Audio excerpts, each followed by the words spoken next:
Just.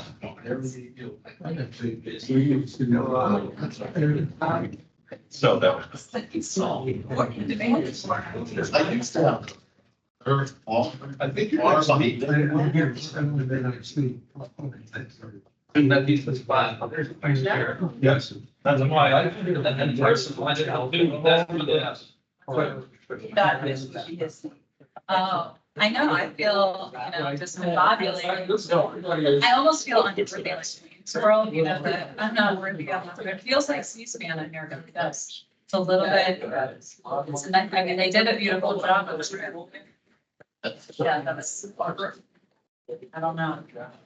I did get your note, by the way. I never responded. How they do it. It's in the middle. I did write that. Oh, Yeah. No, I had a question. Because I didn't. The second yeah. Well, I saw you wrote the thing that you picked that. I'm just, I read that, I'm like, I think I would. Yeah, but it may have been one of the several. Yeah, but it was one of those where I knew that was there, but and I had to send that stuff out. Well, the vendor. So, yes, it's been something, I just, well, past my original round purpose. Right, that was something that I, Yeah, so probably except for you. Is your original? It is. Say where it is. And I take one time, it's second, and it's, and a lot of it just been fast. So Does everybody else say that? Well, this was that. Those are these On cycles.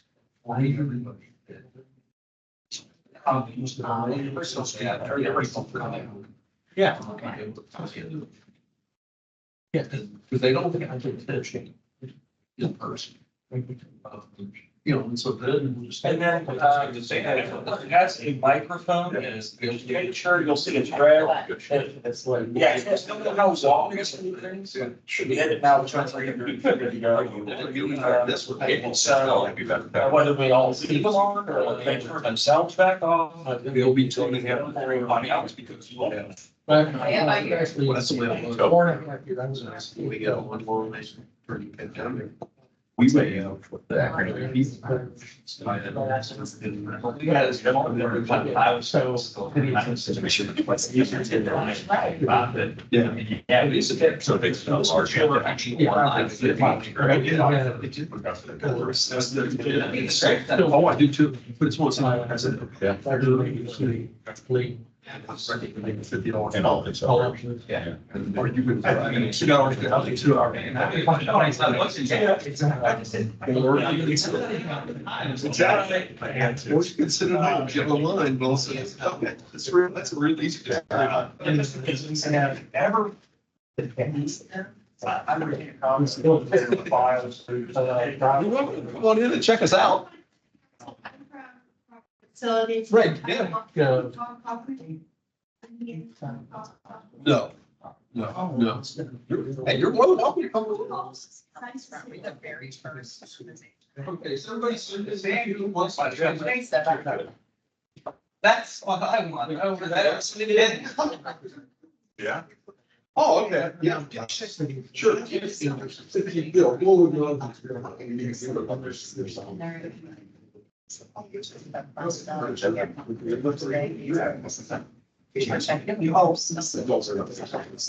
Thanks.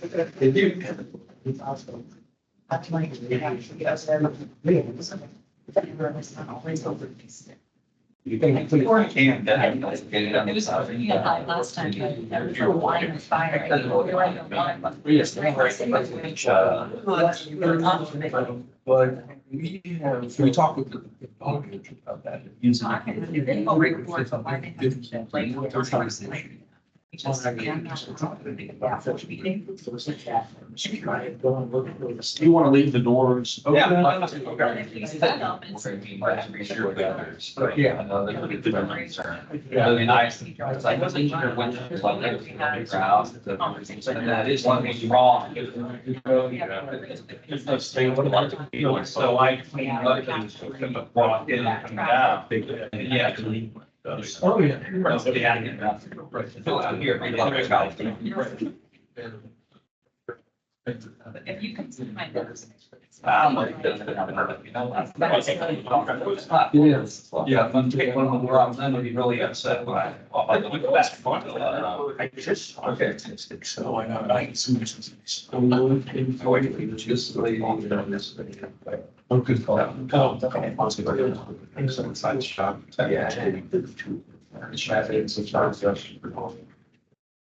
He was asking, but you stay first. I know that's.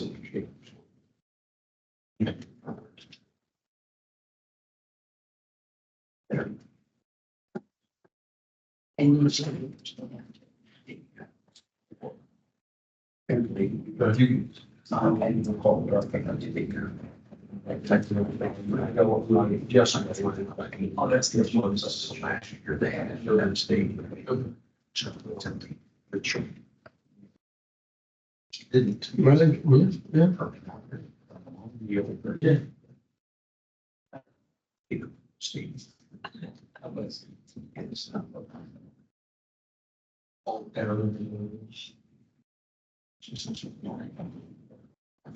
I used to say, yeah, it's all back there. Why would you? Some shut down. Right. All their stuff in the back of the pack. Oh, okay, yeah, it's fine. I still have it on September. We'll have to grab it.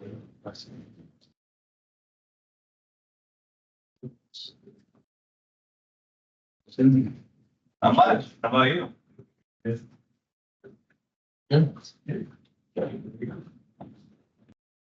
Call the Ohio Elections Commission meeting order, June 13th. I'm sorry. Thank you very much. Mr. Executive Director, we are calling the meeting to order for the Ohio Elections Commission. The June 13th, 2024 meeting. First on the agenda, if the executive director would call the roll. So you do that first. Mr. Stauffer. Here. Mr. Polkey. Here. Vice Chair Hagan. Present. Mr. Knight. Here. Mr. Ferrier. Present. Mr. Lyle. Present. Chair Tavares. Here. Ms. Davis and Mr. Caraway are present. They have both previously indicated the trail arrangements that they had to make and would not be present. So that's why Mr. Stauffer and Mr. Polkey are present. Thank you, Mr. Executive Director. We will now move on to the minutes. Has everyone reviewed those? And if so, there's a motion to approve. Say, So moved. second, moved and properly second. All in favor, say aye. Aye. All opposed? Minutes have been carried by a vote of 7-0. Next on the agenda, we have case number 2024G-020. And we are going to. We want to move to, excuse. Thank you very much. Commissioner, we will. We're moving that? Yes. Okay. It's been moved. Is there a second to, it's been moved and properly second, to excuse our two commissioners. Any objections? All in favor? Aye. Opposed? Thank you very much. That's been approved by a vote of 7-0. Now we will move on to the case number 2024G-020. And in this case, is going to be continued. Mr. Executive Director, anything you want to share? Madam Chair, members of the commission, you can see that we received complaint. Certain allegations as well as campaign finance filings. When I reviewed, we have not gotten a green card back. And when I reviewed the postal service website yesterday, it reflected that they were identifying this, our mailing service for it responded as vacant. And so we continue this matter in efforts to try and get service with the respondents. And so, Madam Chair, you have the ability to just continue this matter. Thank you very much, Mr. Executive Director. We will continue that case. The next case up is 2024D-021. Mr. Executive Director. The Chair, members of the commission, this is a disclaimer complaint.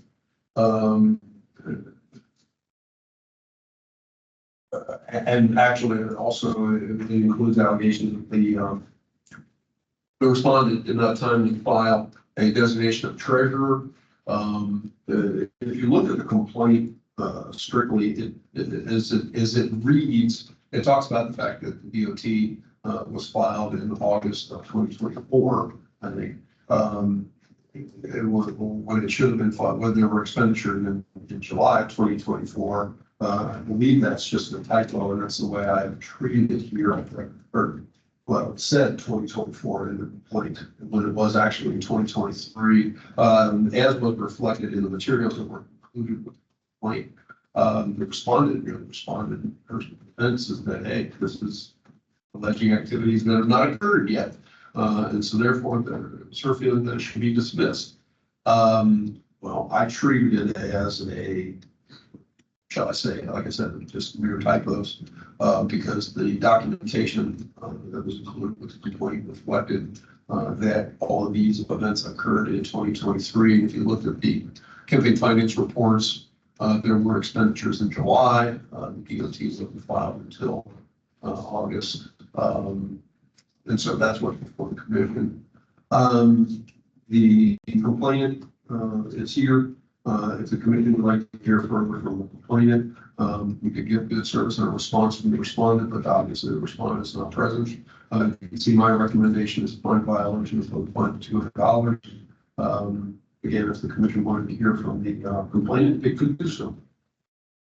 Members of the commission, would you like to hear from the complainant? I think it's a good. Okay, thank you very much. So the complainant, Ms. Montgomery, if you would step forward. And if you step up to the mic. When do I set up that? That's fine. And you will be sworn in to the young lady over to your left.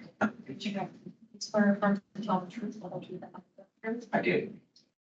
Thank you. You'll notice, I'm sorry, you can go ahead. Yes. You're doing a better job than I am. Okay, there's a little button on the microphone. If you would just press that, then we can hear you. I need to get closer, is that? It probably would help,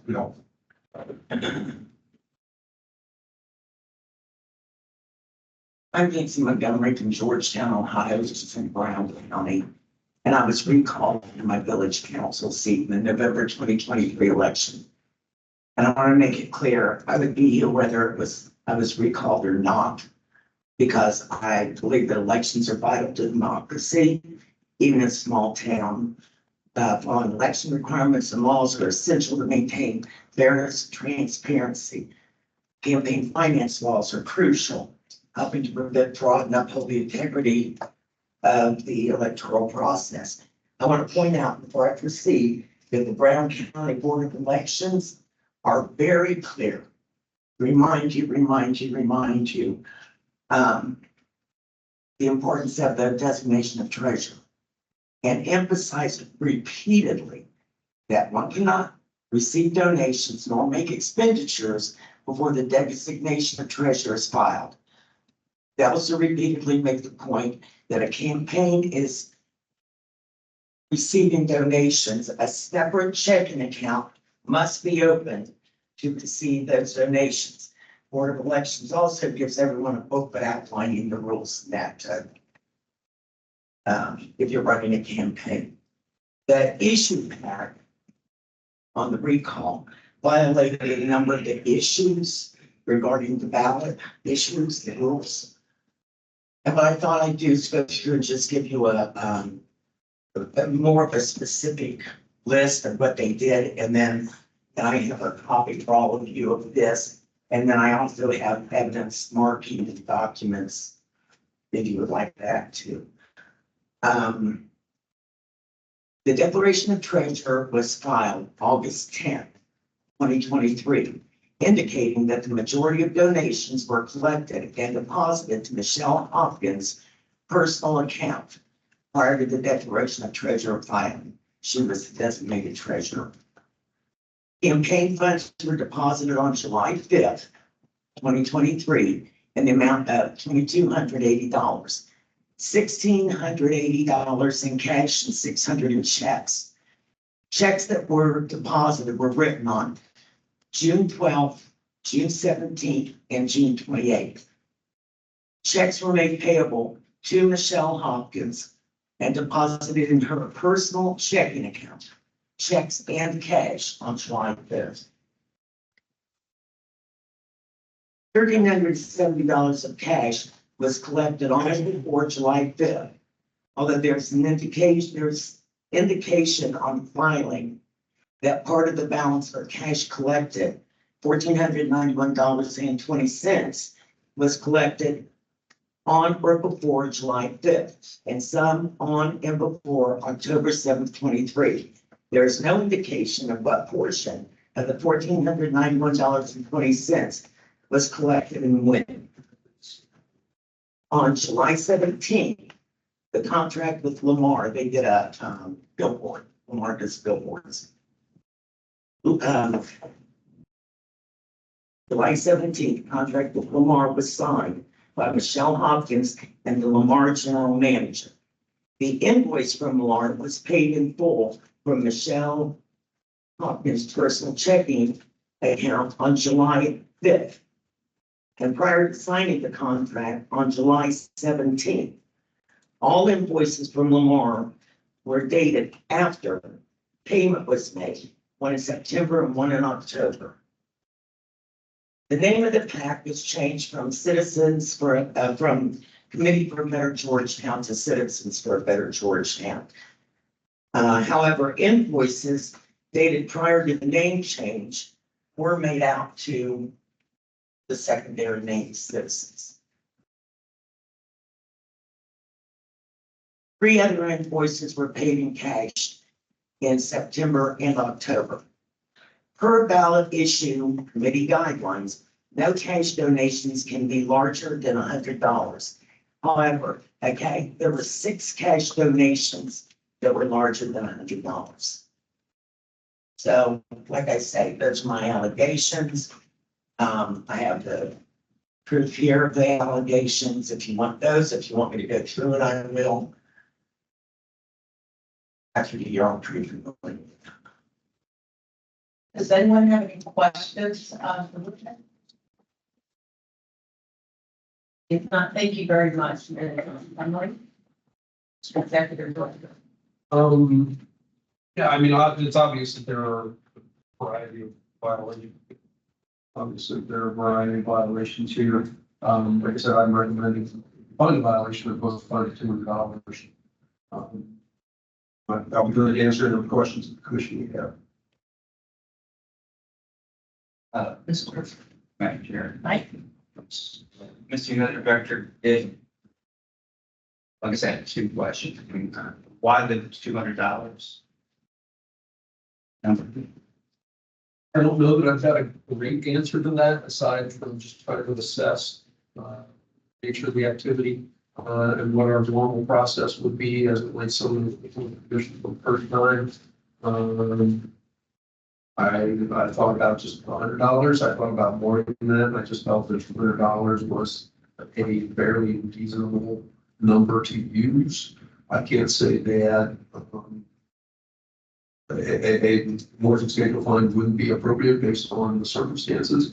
I don't believe that a lesser fine would, but you know, that's it may not be a great explanation, but that's the best one that I have. Did we inform the respondent that we were considering the 2024 occasion typo? No, They're not aware of that. no.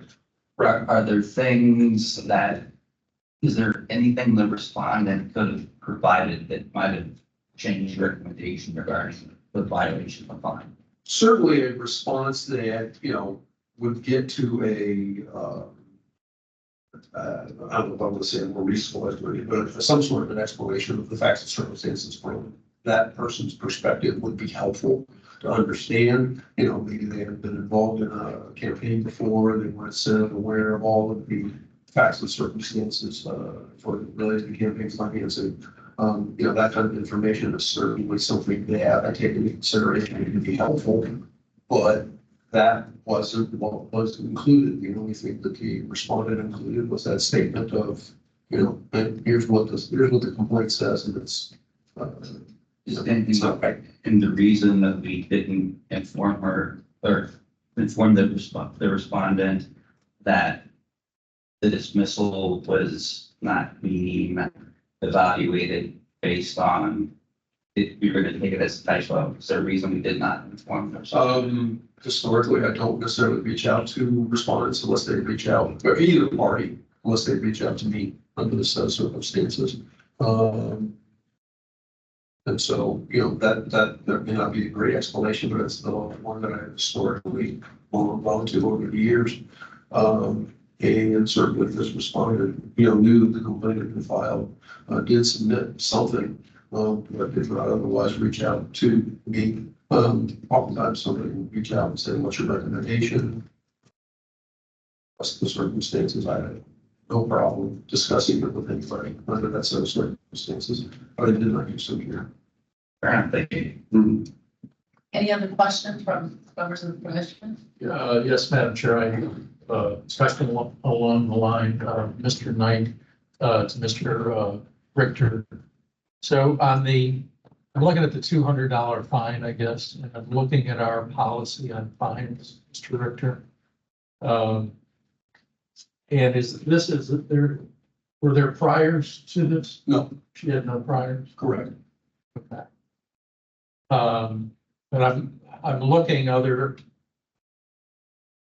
than the 200, our policy says this is when imposing fine amounts, the following conditions are considered. If respondent has not appeared previously before the commission, recommendation of the commission imposes a fine of $50 if respondent has filed the required report. Such filing is submitted beyond 2 weeks after the due date. And number 2 says a recommendation that the commission impose a fine of $100 if the respondent has filed the required report but not submitted the requested explanation. So I guess I have a little problem with the $200 based on our own policy. Understood, but here you have circumstances, where it's obviously there's the timing of the designation of treasurer, but then there's also the other circumstances that involve related here in terms of listing cash contributions. I think it's if we have more than 2 on. Yeah. I'll be in mind. So I appreciate what you're saying, but that's all that I try, I try to take in as many factors as I can when I'm making my recommendations. Based on the allegations that are there, what the person has done, what the nature of their response has been. Under this set of circumstances, I thought that, a little more than just a basic fine, was appropriate. And so that's, how I came up with the $200. I'm certainly not trying to say that it's a perfect recommendation, but I've got an obligation to make one. And so I did based on what I viewed as all of the circumstances, from the lateness of the GOT to the cash contributions. Because you otherwise follow the campaign finance reports timely and reflected everything. But there's a lot of stuff that was not done properly. Okay, thank you. Other questions of the executive director? I'm sure if I could, just, Mr. Richter, the respondent was provided the requisite notice and given every opportunity to be here to Yes. any communication with the respondent whatsoever. No. Aside from the fact that she did submit the response that I forwarded to all of you, that just, said, hey, this is talking about future activity, which had there not been all of the supplementary information included with the complaint that showed the actual dates of all that took place, from when the contributions, et cetera, and the expenditures were taken, campaign finance reports, essentially, it all showed that it was done last year. I certainly would have been much more appreciative of what the complaint said. Because we'll get complaints that, just submit the bare elements of a complaint and don't necessarily put documentation behind it. Make a complaint that somebody didn't file their designation of treasurer timely, but they don't submit at the timing of it. Here, you had all, to me at least, all that was laid out in the complaint, even though the complaint itself didn't reflect the dates. And so that's part of the reason that went into my recommendation. Yeah, I just, consider these hearings an important part of the process, and I just wanted to make sure that the requisite numbers were provided. I should have every opportunity to be here today and provide the opposition. You have questions before I ask a question? Mr. Richter, I guess my only question is, was the money deposited in the personal account? Based on the materials that have been provided, looking at it, it would appear so, yes. But there is behind some of the campaign finance report. There were two things actually that I would want to like. One, there appears to be a deposit slip from Michelle Hopkins, and then the check to Lamar Advertising is written on a personal checking. I would just say those are pretty good, violations. You never deposit money into your own account as a candidate and, make those expenditures from your personal accounts. Any other questions of the executive director? Is there a motion? I move to accept the executive director's recommendation. There's a second. I'll second that. Thank you. It's been moved and properly seconded. All in favor, say aye. All opposed? Nay. Thank you. It's the recommendation has been approved by a vote of 6-1. The next case is, Thanks very much. the next case is number 2024G-022, Osborne versus Owens et al. Mr. Executive Director. Madam Chair, members of the commission, this is a complaint, that asserts that the respondent did not propagate accurate campaign finance reports, and reflect that there were no expenses listed in any campaign finance report until, well after the election, when after the filing of the post general elections report. A response, was received from the respondent, wherein she states that there were no expenditures listed because they didn't give billing, and so when they got the billing in February, it was eventually paid. And it reflected that they then filed addenda to campaign finance reports. And so all of those materials, they indicated that all of those materials were submitted properly to the board.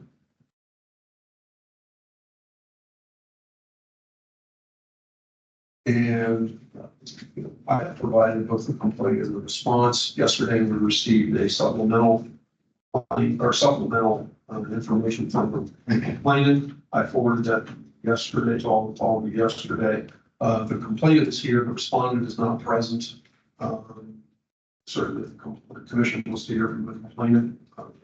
Do so. My recommendation is to find a violation. Let answer any questions the commission may have. Are there any questions of the executive director at this point? If not, Mr. Osborne. And again, you will be sworn in by court reporter. Sort of personal truth. I do. You can go ahead. I have an additional supplement I brought in earlier today. I gave Mr. Richter a copy. I only have 3 more. We can pass them amongst the, Okay. thank you very much. Again, my name is Chuck Osborne. Actually, it's Charles Osborne. I go by Chuck You Osborne. can share it. I'm from North Canton, Ohio, in Stark County. This was my opponent in the November election. And I'll just run down through what I worked up. I did a timeline last night in my hotel room. I've been down here twice. I've hired an attorney. I'm going to spend far more than whatever the fine's going to be, but at any rate, and it happens to be my birthday. Age 75. So for the gentleman who's got a bald spot, my hair's getting thinner. I've lost my hair color, but I have my hair. as Mr. Brickner has said, they did file a pre-gen timely.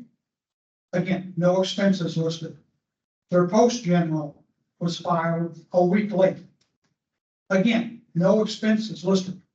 I don't know why the candidate did not reach out to her vendor, because she did not get an invoice for 3 months. And I don't know if that's a reason she didn't file, but we all know the election is November 7th. You have a month to gather all your expenses in order to file a complete and timely finance report. The addendum, post-general, I'm sure it was prompted by my complaint, which was filed April 30th. She filed the addendum to her post-general 2 weeks after I filed my complaint. Otherwise, you would never seen an updated, timely, complete post-general.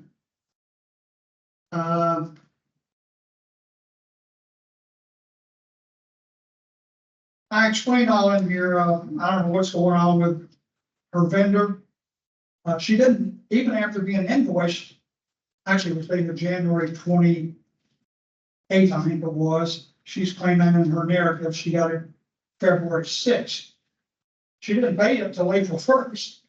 She was leaving her vendor out there hanging in the wind for almost $5,000 for 5 months. At any rate, I'll keep this short. I will just add that Mrs. Owens worked for the Board of Elections for a period of time. Her husband also worked for the Board of Elections for a period of time. He actually has run a campaign himself in Pike County, East Sparta, Ohio, on an occasion. They should be well versed or have contacts they could have sought to find out what is needed. I know years ago when I went through officer candidate school, they emphasized attention to detail. And as you all are well versed, Ohio law is clearly spelled out, the filing deadlines and all the hoops you have to jump through. So you would think somebody who's worked in this field, and also I filed a complaint with the local board, Stark County Board of Elections, and it's included in your my original submittal to you. I never heard anything back, and apparently, or I don't know whether they alerted Mrs. Owens or not. This was back on December 28th. I filed a local complaint. And I had to jump through a lot of hoops, and like I said, seeking an attorney to find out the process to come down here to you, the commission. And you would not have an addendum to her previously late post-general had I not filed the complaint. Because again, my complaint was dated April 30th. Timestamped by the commission here. She filed May 10th. So I think that pretty well should simplify it. I spent a couple of hours going through a chronology and asking my questions. Why she didn't reach out to her vendor and why she didn't pay her vendor. And anyway, it's just been a comedy of errors. Thank you for your time. Thank you very much, Mr. Osborne. Are there any questions of the complaint? I do not have any complaint, but I do have a question for the executive director. Yes, go ahead. Not here. Not for the complainant, but I do have a question for the executive director. Was this a first time offense or have there been any past occurrences? And do we receive any written information back from the Owens? There was a response that was submitted fairly quickly, that I circulated to you, when materials were originally sent out, in which she explained, the fact that they did not get a billing, at least, for her until sometime in February, which was eventually paid, and then the submission of the addendum So, yeah, we did receive something from the respondent. Okay, and the information that was presented today was that. When I remember, that's something. Yeah, so Any other questions of the executive director? Just briefly, Madam Chair. Executive Director, when it refers in the statute to a full, true, and itemized statement, it's not accurate that if the vendor had not submitted an invoice, then at that point in time, it would have either had to be an expense or an in-kind contribution of which the candidate would have been fully aware, or which they incurred the service or fund. the response that I'll give you to that is that prior to the finding by the commission in the Freeman case, which I thought about as it related to the particular set of circumstances, was that unless you received billing, there was no specific obligation. The general approach was if you didn't receive the billing, there was no expectation that a report would be filed. Here, though,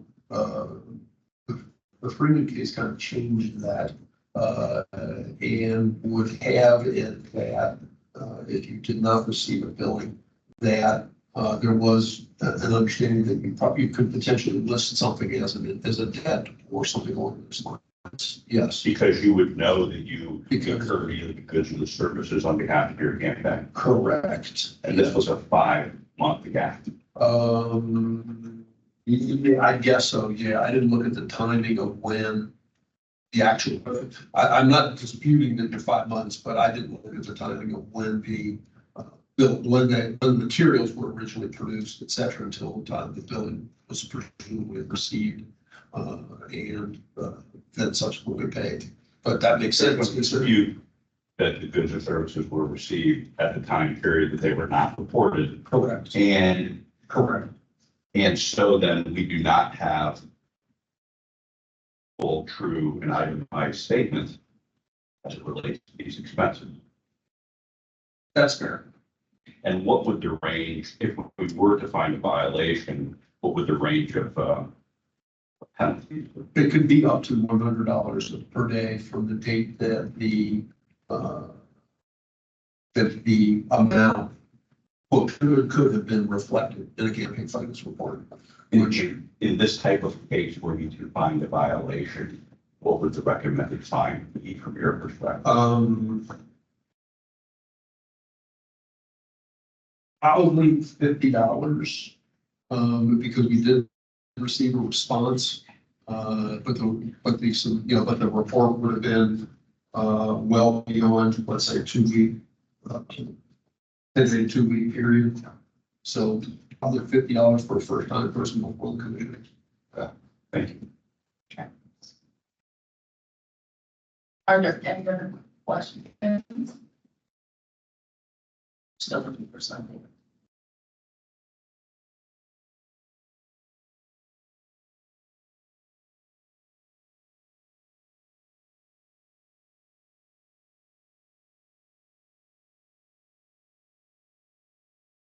Madam Chair, I have one for Mr. Richter. So on the addendum statement, did that then bring her up to having reports completely up to date and filed? She did an addendum, right, May 10th? Based on presumably everything I've seen, yes. Okay. There isn't anything else indicated that there should have been some other expenditure listed or anything else. So yes. Okay, thanks. Any other questions of the executive director? Is there a recommendation? Well, I recommend no violation because the payment was made, the report was received. I think Mr. Kirchner asked some very valid questions that would give me pause as it relates to that recommendation, but that is what my stated recommendation is. So I can't sit here and say, all of a sudden we're going to change everything. I would move if I could to find a violation and the $50 fine. Is there a second? May I ask a question? Yes, there is a question, Mr. Kirschner or Mr. Executive Director. Executive Director. Thank you. Madam Chair, thank you. So as it relates to this, just to understand the precedent, would this be the first case that we would then be enacting since the Freeman case where that itinerary would be expected without any documentation or invoice, just for my understanding of if we're setting this as a body, we need to be very knowledgeable about that and present and not moving forward so that we're consistent. Yeah, the only one I can think of would be the Schmidt case. Because that was certainly an element of the Schmidt case. But aside from those matters, no, there hasn't been anything else the commission has undertaken. And can you revisit the ultimate after many hearings, what the final arrival was for that final violation? What was the actual fee for the culmination of that particular case? It was that there was a campaign finance violation in terms of not probably not completely and accurately funding the campaign finance reports at the time, and we imposed a fine of $50. $50, okay, thank you. That's just to understand how we've weighted things. Yep, understood. Thank you, Ms. Hagan, and there is a motion on the table. Is there a second? I'll second the motion on the floor. Okay, thank you. It's been moved and properly second. All in favor? Aye. Nay. All opposed? We have one nay. So the vote is a 6-1 vote on that case. Thank you very much. And thank you, Mr. Osborne. Next, we're gonna go to Finding and $50. A violation and a fine of $50. Next, we're gonna go to the group recommendations. Oh, we're gonna go to, that's right. Item number 28 under good cause, that is case number 2024 R-254. Mr. Executive Director.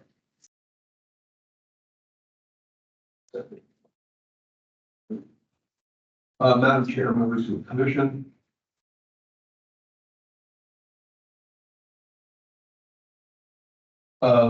This is a referral from the Public County Board of Elections for a late filing of the post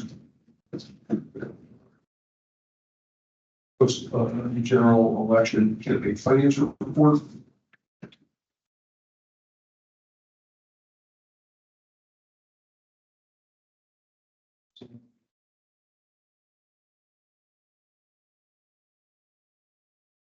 The report was due on December 15th. It was filed on December 18th. A response was, actually, we got responses from both the candidate and the treasurer. You only, on my recommendation sheet, you only see the one from the treasurer because it was submitted to me before. While I was originally doing these, treasurer was obligated to travel to Northeast Ohio, anticipated on the day when the report was due, anticipated getting back, was not able to get back into the county to file the report, but it was filed on the next business day. He responded, the complainant also submitted a response, essentially said the same thing. The respondent is here. If the commission would like to hear from her further, she would like to address the commission. But my recommendation is fine violation, but for good cause, not opposed to fine, only for the matter of further prosecution. The complainant wants to come to the microphone. Welcome to you. This is case number 2024 R-254, and it's under good cause number 28. And she indicated that she is okay with not sharing any additional comments. Is there a motion and questions first? Not hearing any questions, is there a motion on this case? So moved. Thank you. There's been a motion. Is there a second? Second. Been moved and properly second. All in favor, say aye. Aye. All opposed? The vote is by, the count is 7-0. Thank you very much, and thank you for coming in. Going to go to the group recommendations. There are two that have been withdrawn by the Board of Elections. That's case number 2024 R-269 and 2024 R-296. Any comments? No, just the mere acknowledgement on the record is sufficient. There's no further action necessary on those points. Thank you very much. Next is the category of no violation. This is case number 2024 R-250. Any comments there? No, I sent everybody materials yesterday as it relates to this particular case. But essentially the board referred to this organization, that the board identified for having the disclaimer on certain campaign finance reports. The response that was submitted, and it's just one guy who went through, you had the response submitted, you already went through in terms of where the materials came from, et cetera. I didn't see a violation based on the response that was submitted, so that's my recommendation as part of the violation. I'm going to answer any questions. Any questions from members of the commission?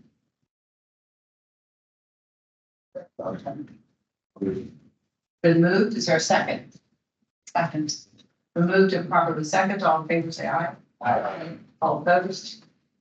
That is approved by a vote of 7-0. Next, we're going to 3 cases recommended for dismissal. All are 2024 R. The first one is 255. The next one is 257, and the last one is 297. Yeah, the first two, we got it dealt with at the last meeting of the commission, and so that's the reason for the dismissal. I didn't realize they were on this meeting, I would have included them, but now that we just dealt with those, on the first case, the treasurer had passed away, so we couldn't terminate. On the second one, worked out an arrangement with the group because it was an older gentleman who was an outstanding bill he had filed for a while. We ended up closing the $250 fine. And so notice hadn't gone out of those yet. We wait until after the minutes are approved, not the minutes are approved. So I'm just recommending essentially. The other one's a little bit more interesting. Talked to this gentleman on a couple of occasions. And if you look at the worksheet, you can see that there was a prior that we dealt with in December, where he filed campaign finance reports in November. And his explanation was that because he tried to take care of everything for last November and submitted the reports, he was told by the staff that the board no, he was done, everything was taken care of. He indicated that those were termination reports, which was reflected in my recommendation back in December. Well, this would have been the board that subsequently referred him for failure to file a 22-year-old. Well, if he filed everything in November of 23, that presumably would have taken care of the 22-year-old report. And so I'm taking the gentleman's explanation of everything, went back and worked with the staff at the board of elections again yesterday. Responses back then. And so that's the basis for where I'm coming up with my recommendation to dismiss this case, because it sounds like if the board had worked with him well when he submitted all those materials in November that took care of the 2021 failure file, and we imposed a fine of $50 that's been paid. I just feel like this shouldn't have happened. Based on the circumstances that were laid out both in the response that was submitted in December and the one that I got yesterday. So I'll be glad to answer any questions that you may have, but that's what this particular dismissal recommendation. Are there any questions of the executive director? If not, is there a motion? So moved. Been moved, is there a second? Second. It's been moved and properly second, all in favor, say aye. Aye. That's the 35 vote of 7-0. Next, we're going to move to the good cause cases. These are all 2024 R. The first is 231, 233, 235, 241, 243, 251, 253, and 254. Oh, I'm sorry, 254. These are all circumstances when the report was filed within or so of the due date for filing. Your response was submitted to the commission, and so my recommendation is to find a violation but for good cause not opposed to fine for the prosecution. I'd be glad to answer any questions if the commission is in. Any questions of the executive director? If not, is there a motion? So moved. Second. Been moved and properly second. All in favor, say aye. Aye. All opposed, nay. It's been approved by a vote of 7-0. And the next category of cases are the $50 fine cases. All of these are 2024 R. First is 232, 239, 242, 244, 246, 252, and 264. Mr. Executive. These are cases where the response, a response was submitted, the report was filed, and it was filed beyond about a 2 week or so period. And so my recommendation is to find violation and impose fine of $50. Any questions of the executive director? Not, is there a motion? So moved. It's been moved. Is there a second? Second. Been moved and properly second. All in favor, say aye. All opposed? That has been approved by a vote of 7-0. Next category is a $100 bond. These are all cases number 2024 R. The first is 230, the second is 245. Mr. Executive. Two different explanations for these. 240, I'll do the 245 first because it's the simpler one. The report was filed, but no response was submitted to the commission, so without an explanation, I can't make any other kind of recommendation, so I recommend fine. As it relates to 230, the respondent in that particular case has had a number of cases before the commission, some of them well within 5 years, but in 2023, a response. The commission found violation of the cause, good cause, not opposed, fine, get back again, but it was only 1 day late. And so because of the prior, I'm recommending that we find violation of post $500. Alternatively, if the commission wants to look at this a little differently, the report was only 1 day late. And so I'll just throw that out there as extra information if the commission wants it. Are there any questions of the executive director? If not, is there a motion? So moved. Been moved, is there a second? Second. Been moved and properly second. All in favor, say aye. Aye. All opposed? No. Okay, that has been approved by a vote of 6-1. Next category is to consolidate with case number 2023 R-387, which was reconsidered at the meeting of May 30th, 2024, finding violation and echo the imposition of the $100 fine that was imposed. And this is case number 2024 R-295. Mr. Executive. Yeah, we reconsidered the other case, recommended to be consolidated with the last meeting and realized another matter on the agenda today, but the report was filed as it related to both last case and this one. And so rather than impose a fine treating this as a prior, I just thought it was appropriate to essentially combine this one with the one we reconsidered and impose $100 fine last week or 2 weeks ago, excuse me. And so that's the basis for my recommendation. Are there any questions of the executive director, Mr. Commissioner Meyer? Question. Just want to make sure, so we're not imposing any extra fine, it's just remaining another fine above here. That is correct. Got it. Let me try to understand. Yeah. Thank you. Any other questions? If not, is there a motion? So moved. Thank you. Is there a second? All in favor, say aye. Aye. All opposed? That has been approved by a vote of 7-0. Next is a $150 fine. There are two cases, both 2024 R. First one is 248, second one is 299. Mr. Executive Director. These are both situations where there were prior violations by the respondent. In this case, the commission imposed a $50 fine, which was paid back again. The reports have been filed, but no response was submitted to the commission. The basis for anything else other than recommending fine. And so my recommendation is to find violation and impose a $150 fine. Are there any questions of the executive director? If not, is there a motion? So moved. Been moved, is there a second? Second. Been moved and properly second, all in favor? Aye. All opposed? That has been approved by a vote of 7-0. The next is the $2,000 fine. And both of these cases are, or one case, I'm sorry, is 2024 R-292. Mr. Executive Director. If you look at the outline of this, you can see that Mr. Stars had a written checkered history before the commission. When I reached out to the Board of Elections, to find out whether the report has been filed, the statement was a yes. He finally had come into compliance. Along with that, he filed all the prior ones that were outstanding as well.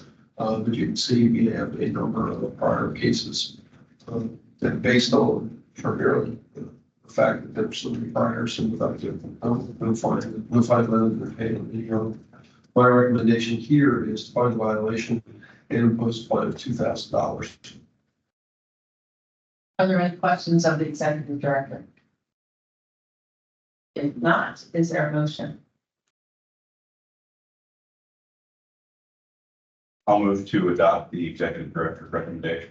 Second. It's been moved and properly seconded. All in favor, say aye. Aye. All opposed? That has been approved by a vote of 7-0. The next category is $25 a day with reconsideration option, and that is case number 2024 R-249. Mr. Executive Director. This is a situation where the respondent does not file a campaign finance report. They have a prior matter before the commission. And so my recommendation is find violation and impose a per diem fine of $25 a day until such time as the report is filed. But given the individual the opportunity to have the matter be considered, should they file a campaign finance report. And I will add as it relates to the remaining items on the agenda. They are all for failure to file campaign finance reports. And the difference from one recommendation to the other is the number of times they've been before the commission, how many reports they have outstanding. That answer any questions the commission may have. Any questions of the Executive Director? I have a question. Sure.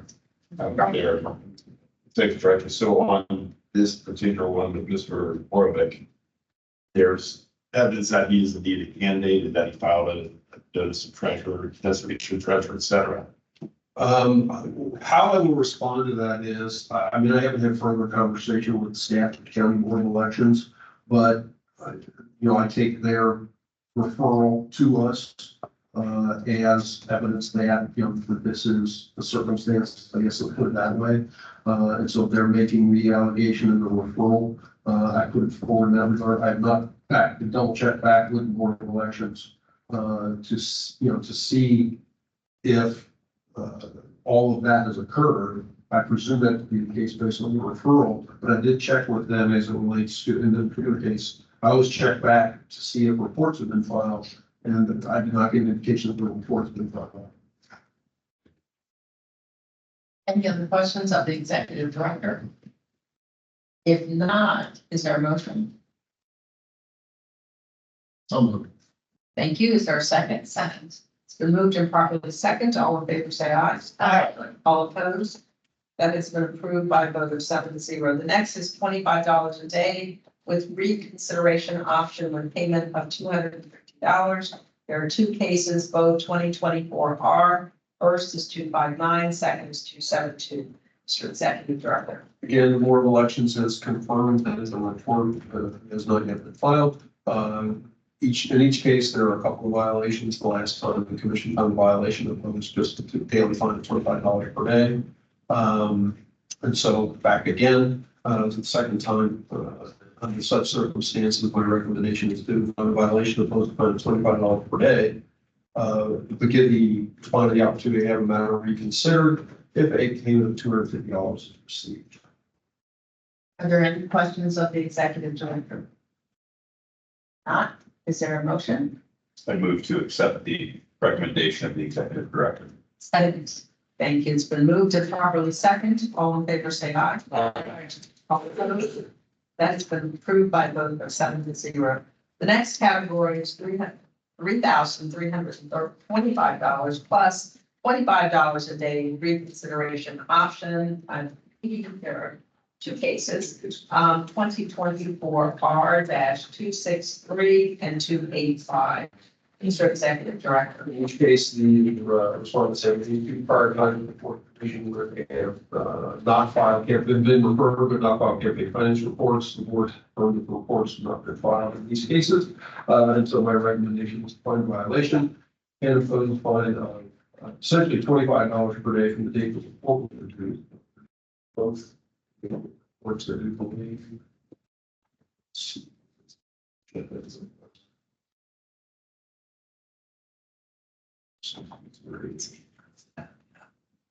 Yeah, these are both annual reports, and so, $3,325 for twice $25 per day.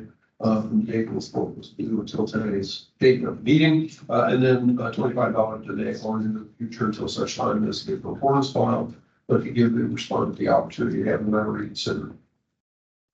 Are there any questions of the executive director? If not, is there a motion? Thank you. Is there a second? Second. It's been moved and properly seconded. All in favor, say aye. Aye. All opposed? That has been approved by a vote of 7-0. Next, we're moving on to category of $13,300 plus $100 a day with reconsideration option. There are two cases, both 2024R. First one is 270, the second is 290. Mr. Executive Director. These individuals, campaign committees have multiple violations before the commission where reports have not been filed, they're back again. And so my recommendation is to find a violation and impose a fine of $13,300, which reflects $100 per day from the date the report was due on January 31st until today's date, and then $100 per day continuing until such time as the report is filed. But to give the respondent the opportunity to have the matter reconsidered if they do file their reports. Thank you. Are there any questions of the executive director? Madam Chair, I have one for Mr. Richard, and we probably talked about this, but just these last few, it's very frustrating when you look at the ICWs. There's no reports filed, no affidavits filed. There's no explanation at all, obviously, but there is a return receipt. So we know we've contacted them.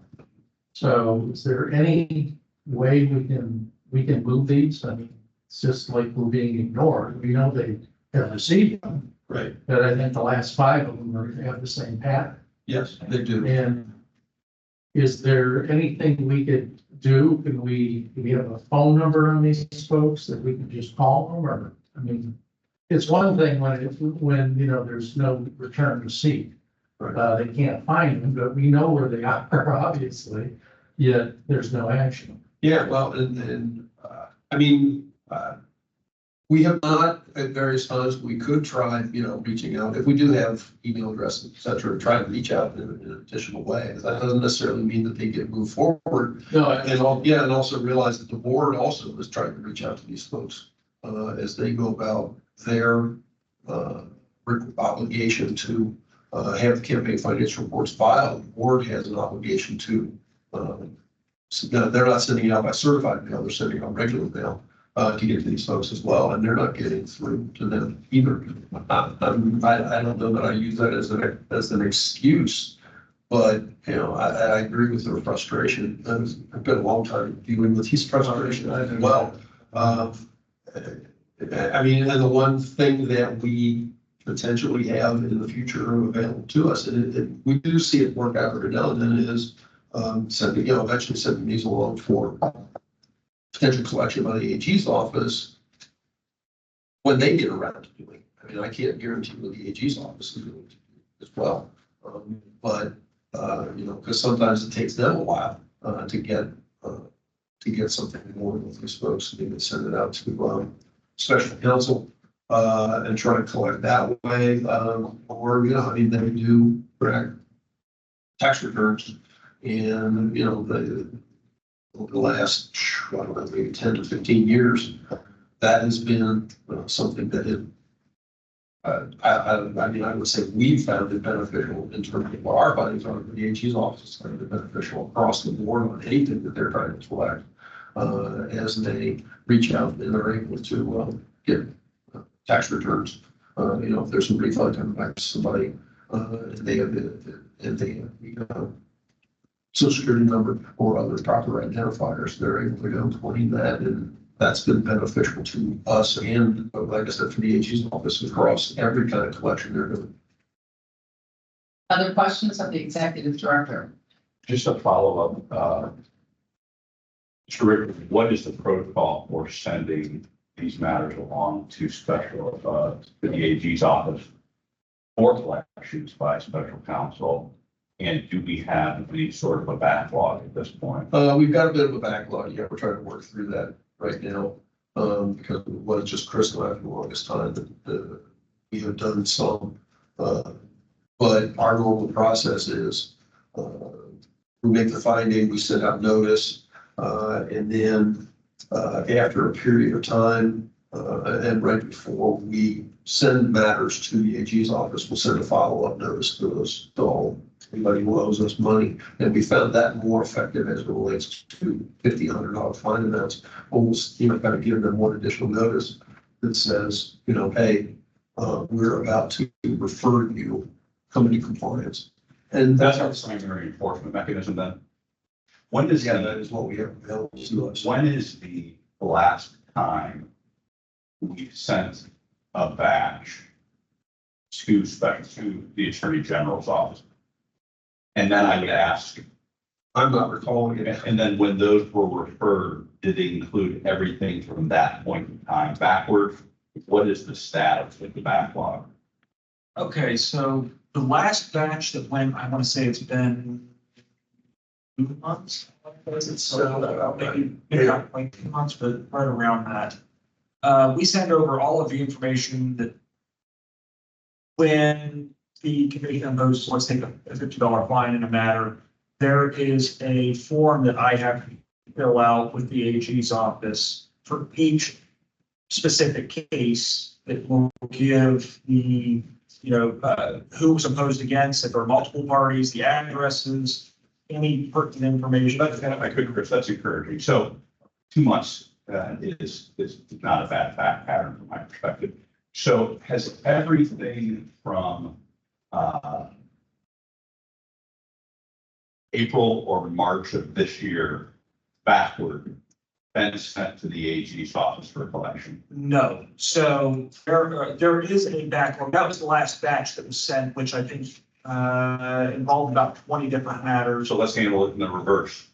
Yeah. From what time period forward have we not sent the Attorney General's office?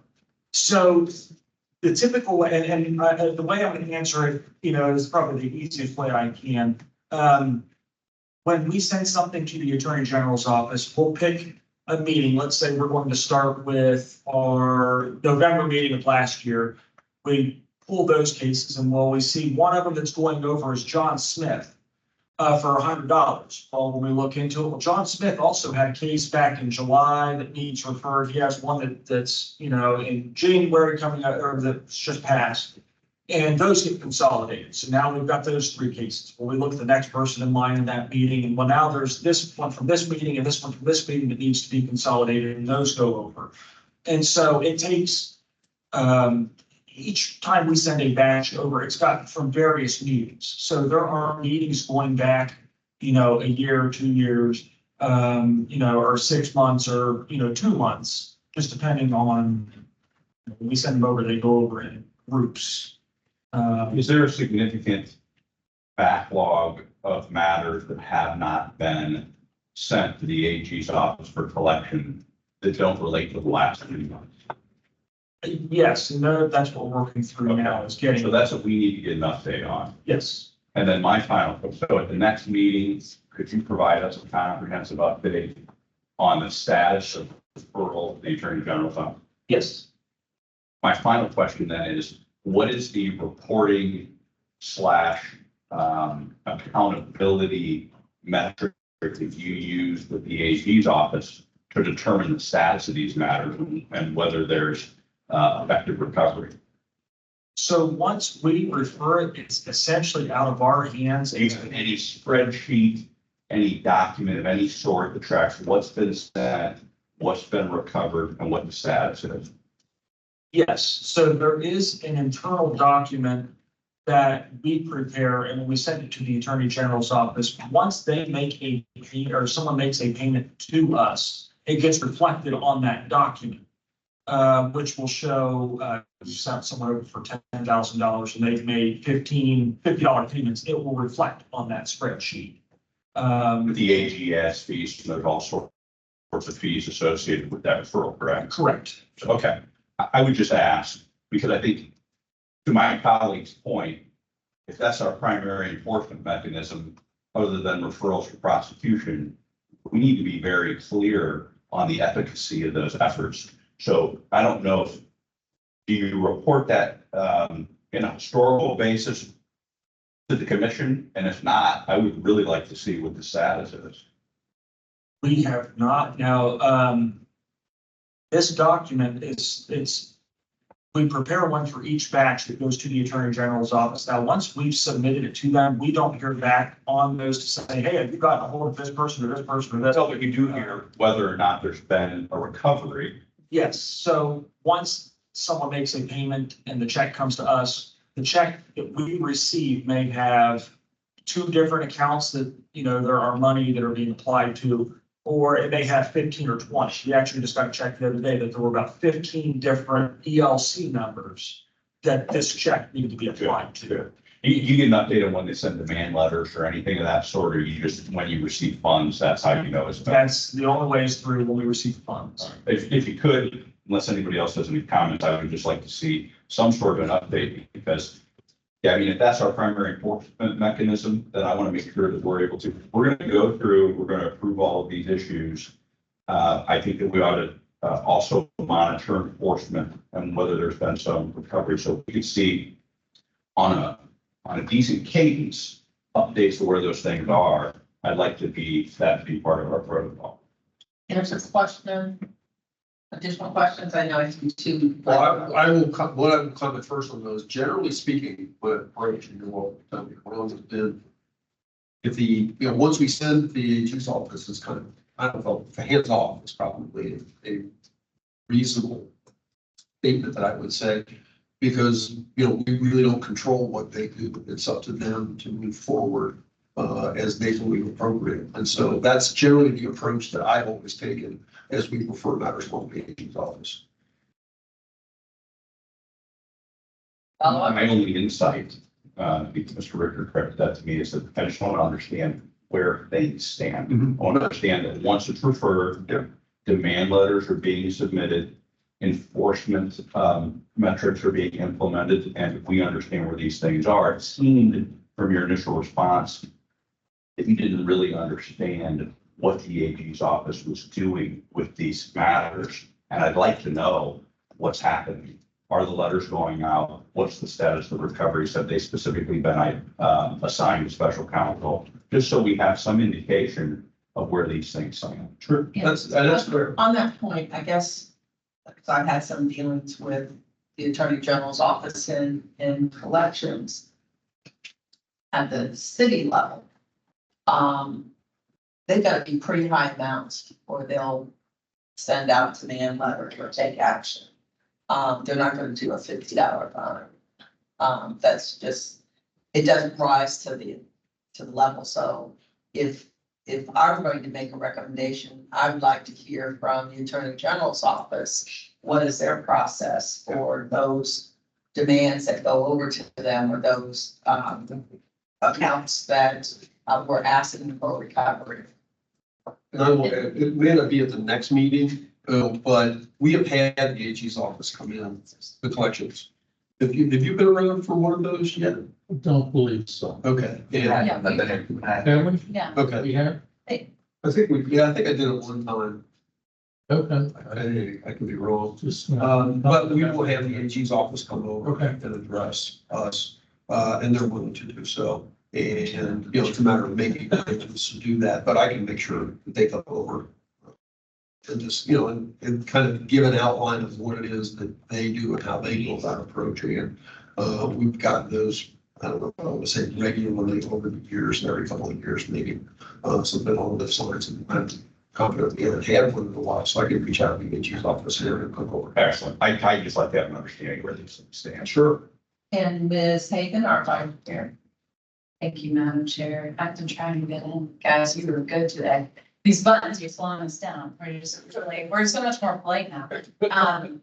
I just wanted to say we have had reports from the office. However, it brought the question to light of, are we sending and buying or having fees correlated with reality? So is the collection ever going to happen if the fee is so substantial that somebody can't afford it, or are they just going to sit and complete and utter shock and never actually pay? So that, I think that makes that conversation and those deliberations relevant again, to have legitimate conversations about, are we clawing back anything at all ever? Is there even a return on investment of sending these things and paying these fees if nothing actually happens with this? Or should we right size our fee schedule to match a realistic expectation of what gets people moving towards compliance and actually getting them done here for the commission? So we might set a session aside for having those types of healthy conversations about getting that calibrated for success, because it seems like we've got a backlog of cases.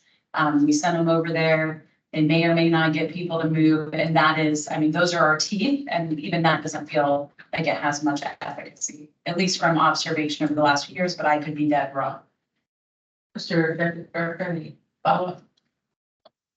Well, we've got an obligation to send it to the AG office and do, you know, I don't know,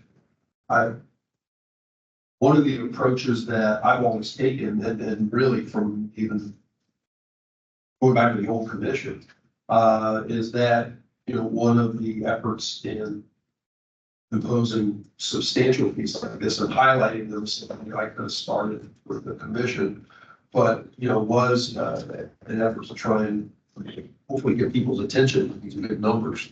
And sometimes it's worked. Honestly, a lot of times, most of the time, it probably hasn't. But it does give the AG's office, you know, a number to shoot at, I guess, as much as anything. And actually going back to as long as we've been referring matters, when we refer a matter to the AG's office, what we're obligated to do is identify how much is outstanding. And so like I'm recommending this at 13,300, talking about this figure, these trailer cases. When we finally get around to referring those, you know, maybe 3 or 4 or 5, 6 months down the line, that's another $100 a day that it gets added in there, and then we have to identify that amount to the AG's office, and then that's the number that they use to do their collections. And then they add interest to it as time goes on, et cetera. You know, and so, like I said, hopefully putting a big number out there, get somebody's attention. It hasn't worked as well as I hoped it would, I guess, let's put it that way. You know, because we consistently see these things coming across the line. I've been consistently seeing them for a long, long time. Mr. Knightley. Just real briefly, in this update, I'd specifically like to see what's happened, if anything, but license. Okay. And may I, just as a follow-up to maybe my statements and not necessarily a question, is that I think we've had internal deliberation, and I just want to applaud Commissioner Kirschner. You have brought a lot of structure to some of these conversations that we've had in the past and not necessarily created a cohesive direction and timeframe. So thank you for that. One of the things that we discussed is the advocacy of our internal billing and what are the consistencies of those pay schedules or those invoices going out. And are we, you know, on the point of somebody being present saying, hey, if you'd like to pay that today, you can. And not everybody's in person, but creating ways to make it easier to pay and to pay on time, to pay quickly. And have even explored in conversation things like sending by text. Do you know that you're this many days past due? If we have that type of information in a CRM that permits us to have that sophistication, because as a daughter and family member of small business owners, I know our likelihood to collect on a job is 100%. And every day thereafter, the likelihood of that money coming in gets slimmer and slimmer. And people start thinking, well, I don't know, you billed me for that, but it doesn't seem realistic. And now that I'm kind of away from that, I've got other bills I'm paying and things that I want to pay for. But if we present and are consistent and persistent, I think it changes the dynamic to us actually collecting on these things and actually provides relief to the individuals in the case in my mind, because as somebody who gets hit with a bill, you know, a year later, 5 years later, medical, whatever it may be, that certainly creates an obstacle for our household. And so I would think for the common everyday Ohioan who's coming here may or may not have even known they were getting themselves into a pickle, here they are, and then they find they've got this crazy thing, you know, whatever happened, life came at them fast and they didn't get the mail piled up, husband left the mail in the truck, who knows what happened, not pointing fingers, but just thinking, what can we do to better serve them and create opportunities for them to be on time and for us to achieve our goal? Because once we push it over to them, you know, we're really, it's gone for us. And then we're also incurring fees unnecessarily as well. So just some thoughts. Thank you very much, Vice Chair Hagan. Any other comments from members of the commission? I would only say, Madam Chair, that in response to Mr. Director's point about the amount of fees, it would be an impossible task for us to underwrite on the front end the ability of any one respondent to pay.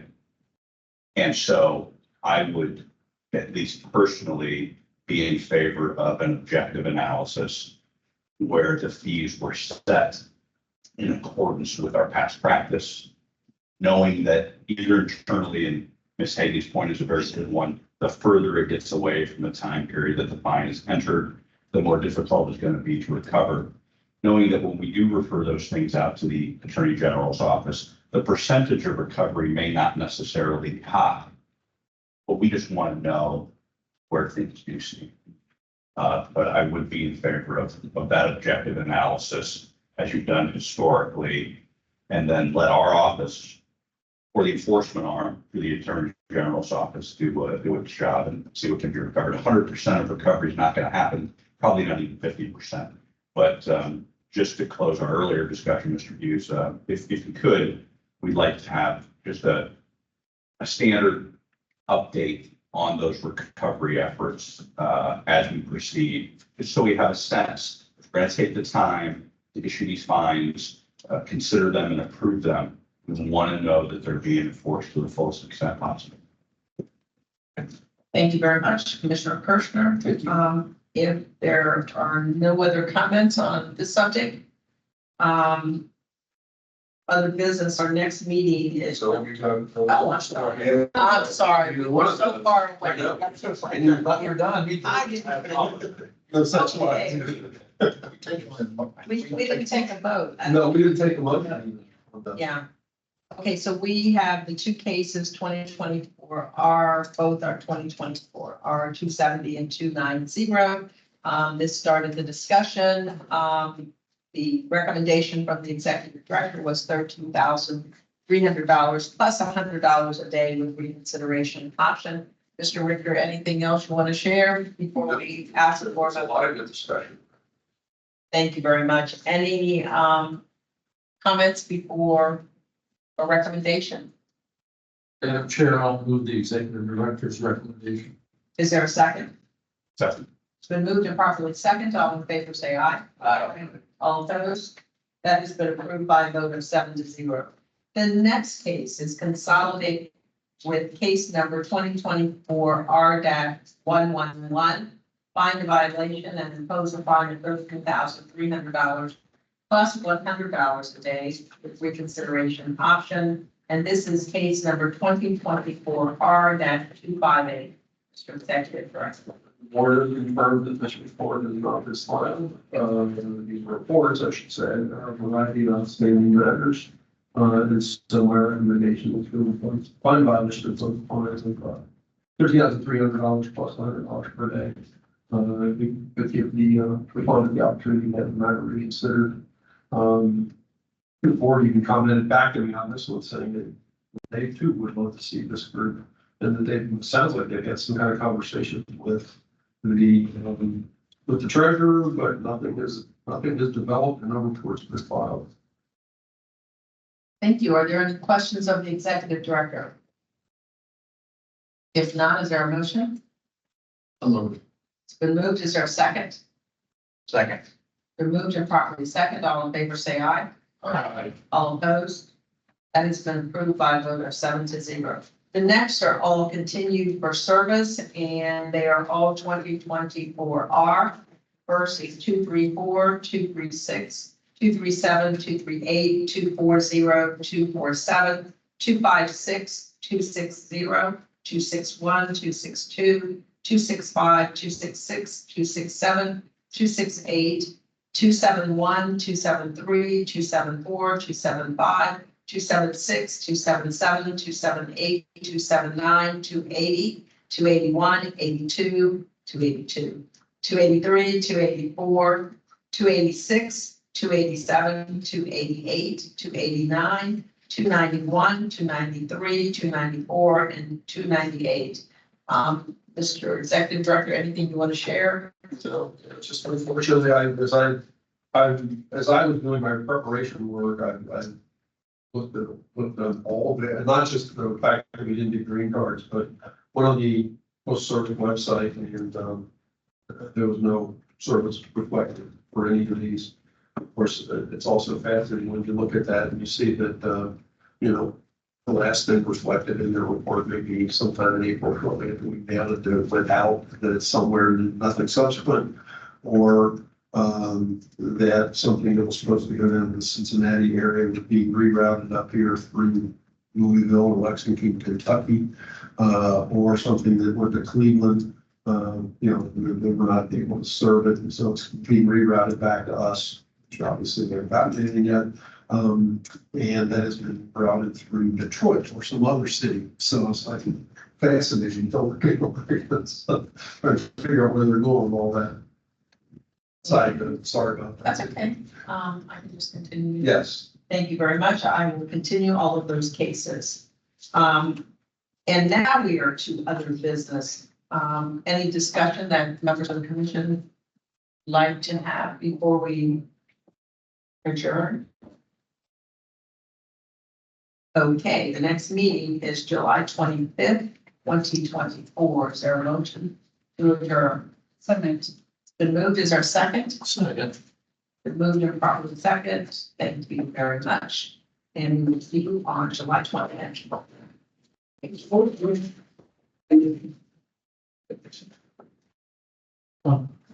Yeah.